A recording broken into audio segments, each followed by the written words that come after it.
ਇੱਕ ਖੋਜੀ ਨੂੰ ਇੱਕ ਵਾਰ ਆਬਾਦੀ ਤੋਂ ਦੂਰ ਜੰਗਲਾਂ ਵਿੱਚ ਇੱਕ ਬਹੁਤ ਵੱਡਾ ਖਜ਼ਾਨਾ ਲੱਭਾ,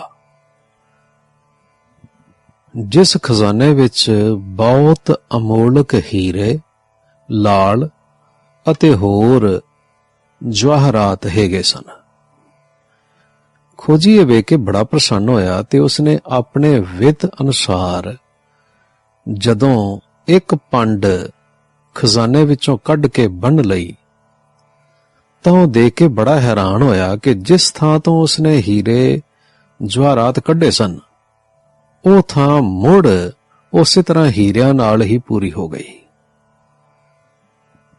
ਖੋਜੀ ਦੀ ਹੈਰਾਨੀ ਵੱਧ ਗਈ ਤੇ ਉਸਨੇ ਤਜਰਬੇ ਦੇ ਤੌਰ ਤੇ ਉਸ ਖਜ਼ਾਨੇ ਵਿੱਚੋਂ ਹੋਰ ਹੀਰੇ, ਲਾਲ, ਜਵਾਹਰਾਤ ਕੱਢ ਕੇ ਕਈ ਵੱਖੋ ਵੱਖਰੀਆਂ ਢੇਰੀਆਂ ਲਾ ਦਿੱਤੀਆਂ, ਪਰ ਉਸਦੇ ਵੇਖਦਿਆਂ ਹੀ ਖਜ਼ਾਨਾ ਮੁੜ ਭਰਪੂਰ ਹੋ ਗਿਆ। ਸਭ ਟੋਏ ਆਪਣੇ ਆਪ ਹੀ ਮੁੜ ਇਹਨਾਂ ਹੀਰਿਆਂ ਨਾਲ ਭਰੇ ਗਏ।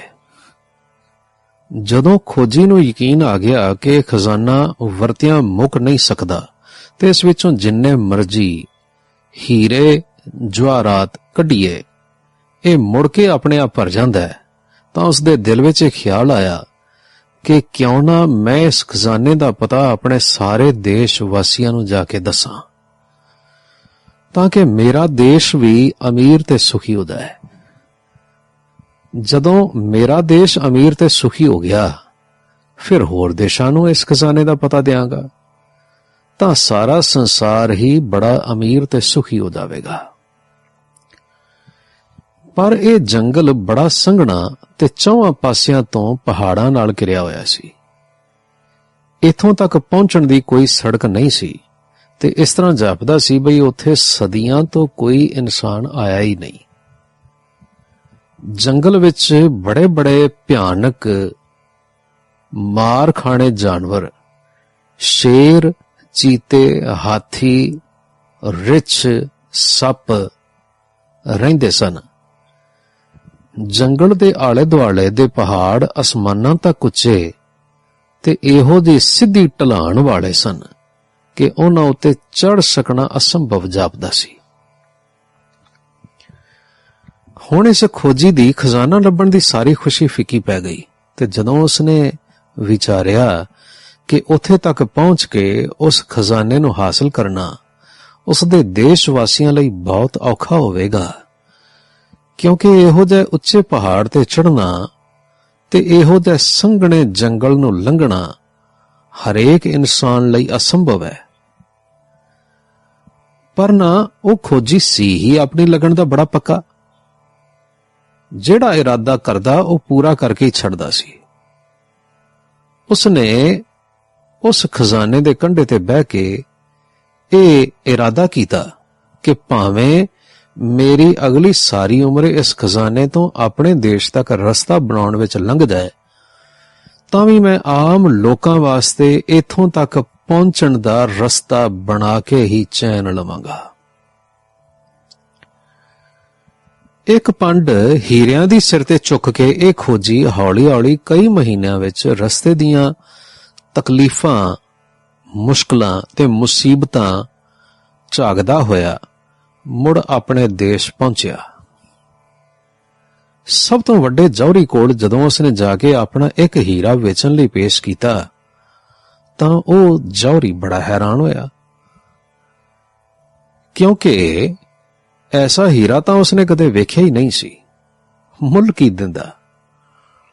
ਉਸਨੇ ਖੋਜੀ ਦੇ ਚਰਨਾਂ ਉੱਤੇ ਆਪਣਾ ਸਿਰ ਰੱਖ ਦਿੱਤਾ ਤੇ ਆਖਿਆ, ਮਹਾਪੁਰਸ਼ੋ, ਇਸ ਹੀਰੇ ਦਾ ਮੁੱਲ ਦੇਣ ਦੀ ਮੇਰੀ ਕੀਮਤ ਨਹੀਂ। ਮੇਰੇ ਪਾਸ ਜੋ ਕੁਝ ਹੈ ਮੈਂ ਉਹ ਸਾਰਾ ਕੁਝ ਇਸ ਹੀਰੇ ਦੀ ਦਰਸ਼ਨ ਭੇਟਾ ਵਜੋਂ ਭੇਟਾ ਕਰ ਸਕਦਾ। ਜੇ ਆਖੋ ਤਾਂ ਹੁਣੇ ਹਾਜ਼ਰ ਕਰ ਦਿਆਂ। ਪਰ ਉਸ ਖੋਜੀ ਦੇ ਘਰ ਐਸੇ ਹੀਰਿਆਂ ਦੀ ਪੰਡ ਭਰੀ ਪਈ ਸੀ ਤੇ ਨਾਲੇ ਉਸ ਨੂੰ ਤੇ ਹੀਰਿਆਂ ਦੀ ਖਾਣ ਦਾ ਪਤਾ ਲੱਗ ਚੁੱਕਾ ਸੀ। ਇਸ ਲਈ ਉਸਨੇ ਹੱਸ ਕੇ ਜੌਹਰੀ ਨੂੰ ਆਖਿਆ, ਬਈ ਤੇਰੇ ਕੋਲ इस हीरे दा मुल नहीं। अच्छा चल तू इस तरह कर, तू ये हीरा एवें ही रख लै, मैनू सिर्फ थोड़ा जिहा धन दे दे, जिस दे नाल मैं अपने देश तो इस वर्गे बेअंत हीरियां ते कीमती जवाहरातां दी खाण तक रस्ता बनाउणा शुरू कर दियां, तां कि मेरे देशवासी उथों हीरे लिया के अमीर ते सुखी हो जाण, नाले आप सुखी होण ते नाले सारे संसार नूं सुखी बना देण। जौहरी ने आख्या, हे महापुरुष, इस हीरे दा मुल तां कोई बादशाह भी नहीं दे सकदा, पर जे तू मेहरबान होके ये हीरा मैनू दे देना तां मैं कुछ करोड़ रुपया तैनू सिर्फ इसलिए दे सकदा कि शायद यह रुपया तेरे पर उपकारी इरादे की सफलता विच कोई सहायता कर सके। खैर उसने खोजी ने यह पैसा लैके वड्डे वड्डे इंजीनियरां नूं बुलाया, अपनी सारी स्कीम दसी ते अपने देश तो लैके खजाने तक जाण दा रस्ता बनवाउणा शुरू कीता। खोजी कोल जदों पैसा मुक जांदा तां ओह अपनी पंड विचों एक अद्धा हीरा कढ के देश दे किसे धनाड़ कोल वेच के करोड़ां रुपये लै आउंदा ते खजाने तक जाण वाली सड़क बनाउणी जारी रखदा। इस सड़क दे तैयार करन विच कई दरियावां, नदियां, नालियां ते पुल बनाउणे सन। मुसाफरां दे ठहरन लई पड़ाਅ ते सरावां भी बनवाउणीਆਂ सन। पहाड़ां नूं कट कट के जंगलां नूं चीर के छोटी जही पगडंडी बनवाई गई, जिस उत्ते इंसान तुर के उस खजाने तक पहुंच सके जो खजाना वरतिया नहीं सी मुकदा। हुण खोजी ने सोचिया, बई मैं इस खजाने तक दी सड़क ते बनवा दिती है, पर क्योंकि यह सड़क बड़े पहाड़ां, जंगलां ते बड़े औखे रस्तियां विचों लंघदी है, इस वास्ते इस सड़क उत्ते चलण वाले अपने देश वासियां दी पूरी पूरी अगवाई लई एक नक्शा तैयार करदियां, जिस विच उस खजाने तक पहुंचण दे रस्ते दा सारा हाल ते नाल सारियां तकलीफां ते तकलीफां दे उपाਅ भी दर्ज करदियां, ताकि मेरे देशवासी ते उन्हां दी औलाद सदा इस अमुक खजाने तो धन लिया के अमीर ते सुखी बन जाए। खैर बड़ी मेहनत नाल खोजी ने खजाने तक पहुंचण दे लई एक पुस्तक तैयार कर दिती, जिस विच इस खजाने तक पहुंचण दा सब ढंग तरीका वर्णन कर दिता गया। इस किताब नूं खोजी ने बड़ी रीझ नाल छपवाया ते देश तो लैके देश दे राजे तो लैके हरेक कंगाल दे घर तक एक किताब मुफ्ती पहुंचा दिती।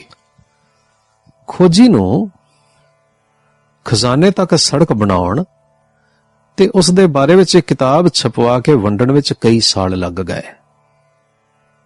इन्नी मेहनत नाल कीते काम नूं सिरे चढ़ा के हुण आराम नाल, शांति नाल जीवन बतीत करन दे ख्याल नाल उसने खजाने दे नेड़े पहाड़ां दे बिल्कुल कोल अपना घर बनवाया ते इस घर विच ਉਹ ਆਪਣੇ ਕੁਝ ਮਿੱਤਰਾਂ ਸਮੇਤ ਆਨੰਦ ਨਾਲ ਰਹਿਣ ਲੱਗਾ।